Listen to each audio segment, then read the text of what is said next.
Wala nang pag-asang magbago, yan ang lagi nating sinasabi sa tuwing tayo ay nalugmok na sa isang bagay o mga gawain na hindi natin kayang alisin sa ating sarili.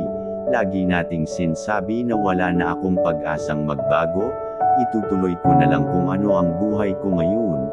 Marahil hindi nga natin kayang baguhin ang ating sarili. Ngunit mayroon tayong Diyos at Panginoon na handang makinig sa ating mga hinaing.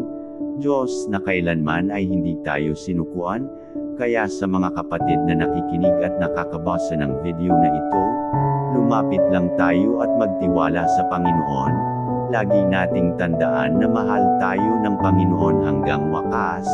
Sinabi ng Panginoon sa Mateo chapter 11, verse 28, "Come to me, all who labor and are heavy laden, and I will give you rest." Panghawakan lang natin ang kanyang mga pangako at salita, upang ito'y ating maging kalakasan sa araw-araw nating buhay. God bless you kapatid.